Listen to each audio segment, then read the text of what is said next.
And we're back. This is the second week in July. I almost said February, but that was crazy. Yeah. And bunch of awesome comics coming out this week. I'm very excited about this week. And I don't know, guys. She's a flake. Mara is not here. So Ooh, she had something better to do. I know it was not a very legitimate excuse this time. It was just like, I'm gonna go hang out with this friend. But whatever. She's probably gonna watch this. I'm gonna get in trouble. Right. She watches it whenever she's not on it, Oh, which really? that's good. Alright. I'm happy with that. That'll get us up to maybe 11 views. I think she does it to make sure that I don't say anything stupid like I just did. Yeah. So great. Yeah. But a lot of good independent comics, a lot of good Marvel comics, and a few good DC comics.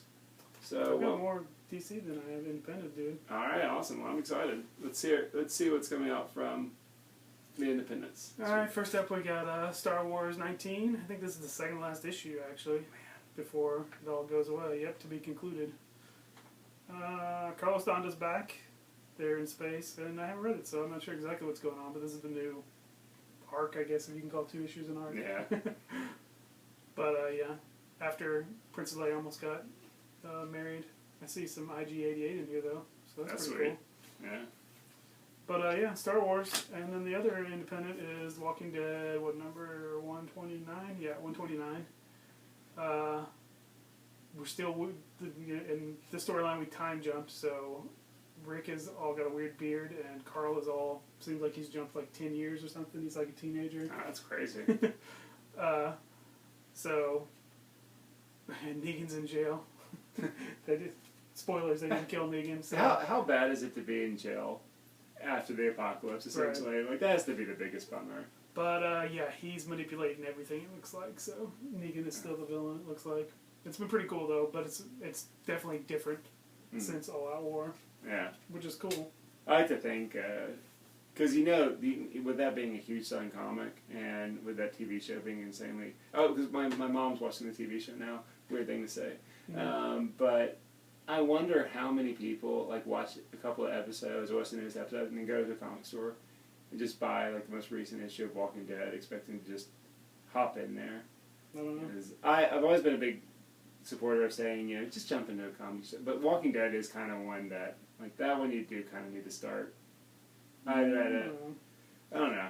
I mean, as long as you know it's different than the TV show, I don't see it would be a problem. Yeah, and hopefully people do realize that. But it is pretty, I mean, it's definitely written in 6-issue arcs. It's always 6-issue arcs. Yeah.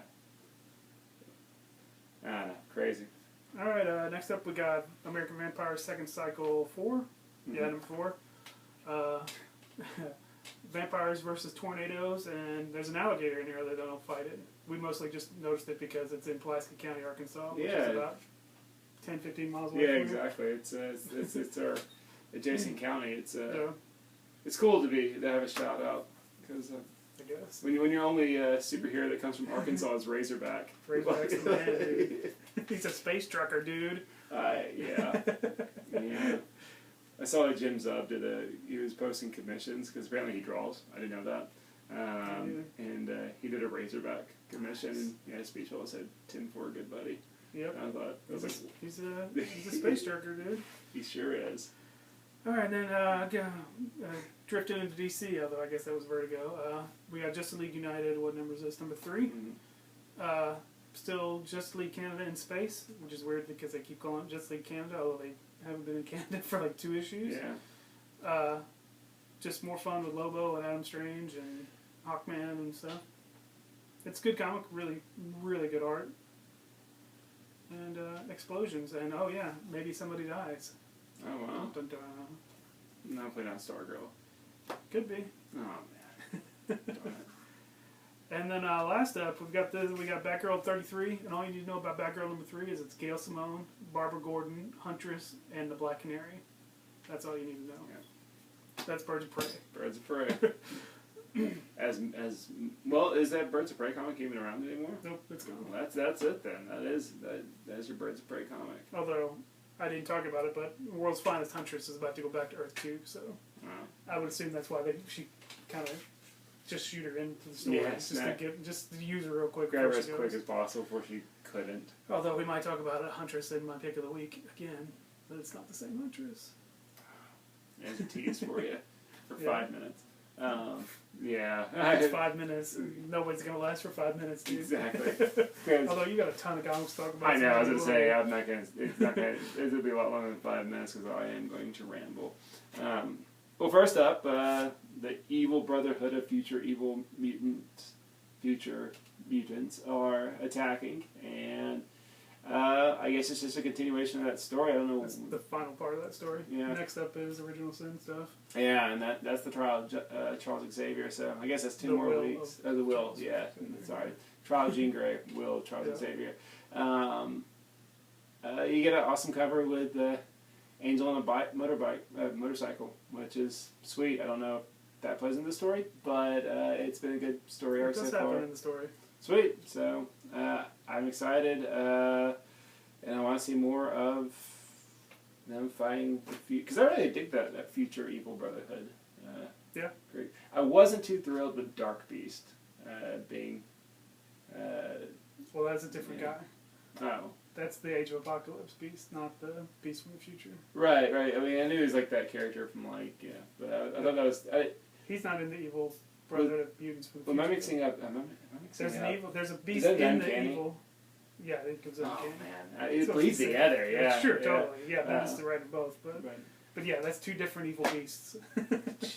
Yeah, no, I know the future. I know the one in the future that has like the one horn and stuff like that. I know that's like the real beast. That's the real beast from the future. But and yeah, Dark Beast was in Uncanny. Right, but was there anything like hinting that it was Dark Beast or was because it? For me, they it just full on said that it was the beast. Okay. I mean, they made sure to tell you that it was the beast from Age of Apocalypse. Okay, because when I was reading that, somebody says it. When I was reading that, when they revealed it as Dark Beast, I was kind of like, oh, well, I wasn't expecting him, so right. It kind of caught me by surprise. But oh well, I'm sure that's why they did it, dude. Yeah, no, it worked.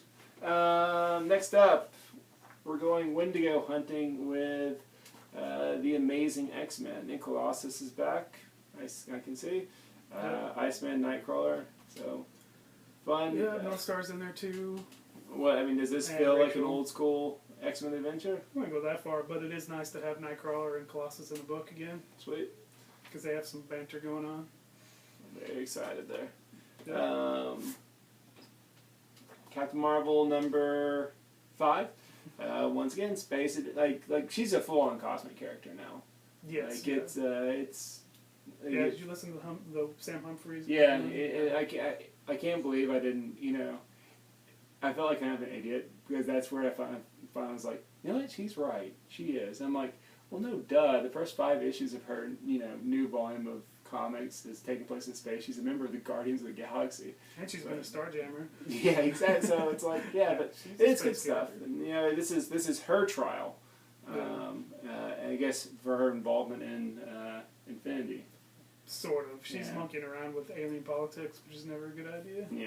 Yeah, because aliens seem to not really care for Avengers. Help me out with Daredevil, because I am behind on Daredevil, but when Daredevil, I haven't read it yet, but the last issue we're led to believe that this is going to be the story of how Foggy is not dead from cancer. Oh, good. Because he is not dead. Spoilers. But that happened and they showed us in the first issue, so that's just you being behind. Cool, right on. Excellent. Coming up, comics I'm not very excited about talking about, but I know they are big event story by these comics. So Wolverine, number 10, 2 months to die. Wolverine is about to die. Do we know what's going to kill Wolverine?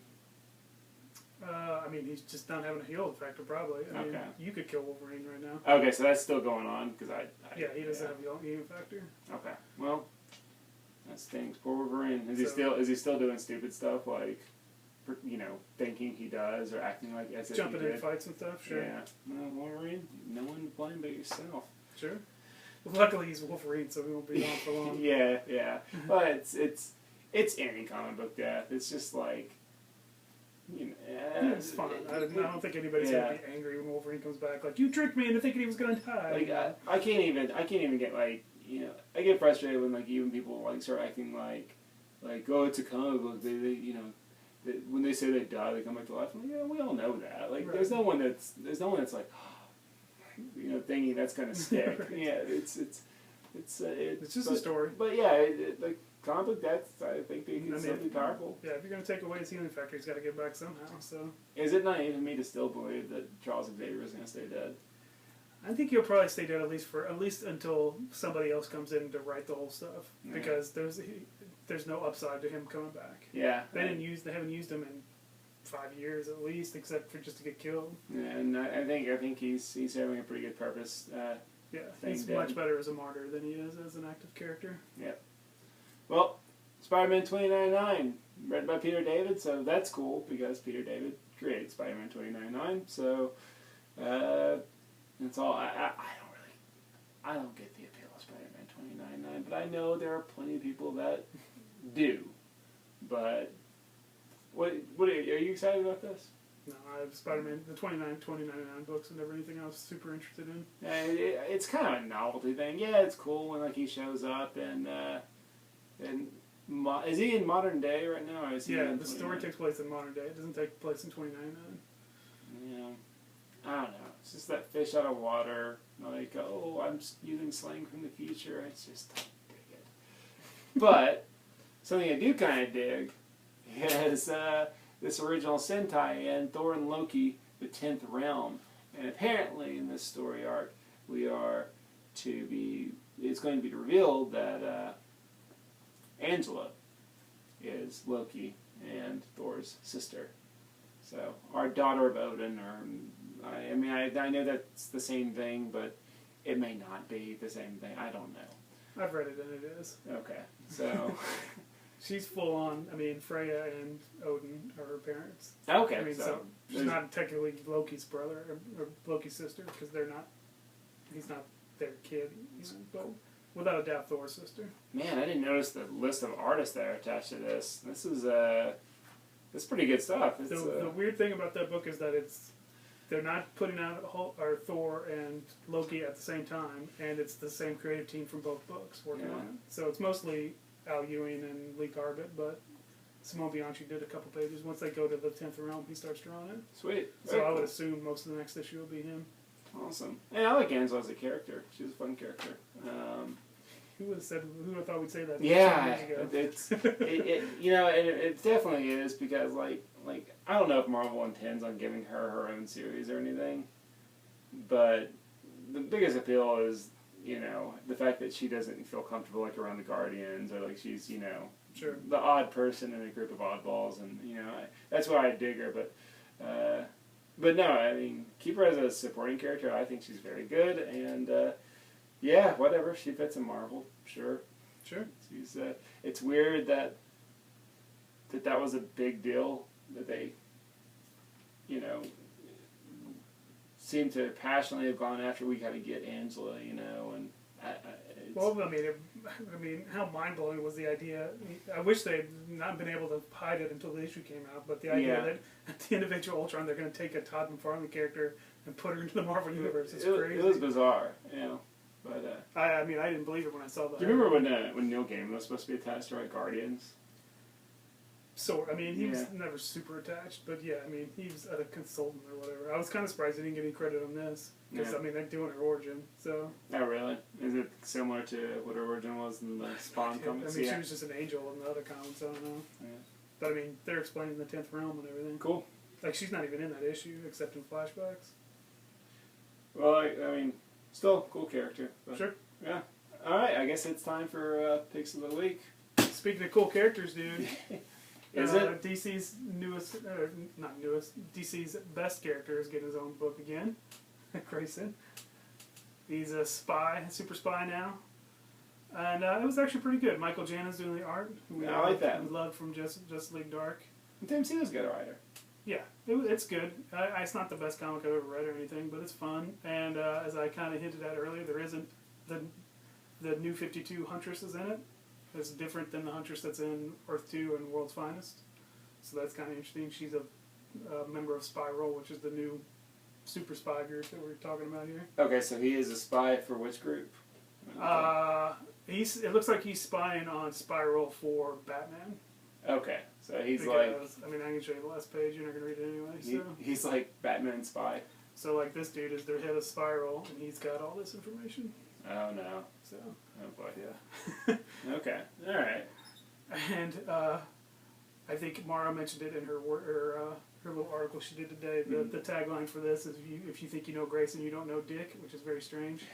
It is bizarre that they're like kind of like we've all been making that joke for years. Sure. And then it's like you're making the joke at the expense of someone, and then they start making the joke like to be a part of it, and you're like, it's weird when you make it, right? You know, Totally. so it's like it's weird when DC just like yeah, you don't know Dick. Right. Come on, DC. Right. Well, my pick of the week is no surprise, Fantastic Four #7, and I seriously believe we're 7 for 7. I think last issue I made a purpose not to make it my pick of the week, Right. and frankly, I'm glad I did. Because I'm not going to say that it was a bad issue. It was a weaker issue. But I still think Robinson is... This is the best Fantastic Four has been month to month or 2 week period by 2 week period in a long time. And I am saying better in that regard than Hickman's. Hickman's is good, but it's good collected. Hickman's by itself was awful. Except for like a few periods there, and I don't know. I meant to talk to you about this. Was there a period where like Hickman was just done with his story, and they said without a doubt, yeah, it hit a point where it's like, okay, I'm done, but they're like, but we don't have that. We don't. Fraction's not ready yet. Can you just spin your wheels for 6 months? Because there were some and junk issues. At the end, yes, it clearly was. He was just spinning his wheels until they could get Fraction ready. I remember that one where they like. Is it Fantastic Voyage, the movie where they like shrink down and they go inside the body of someone?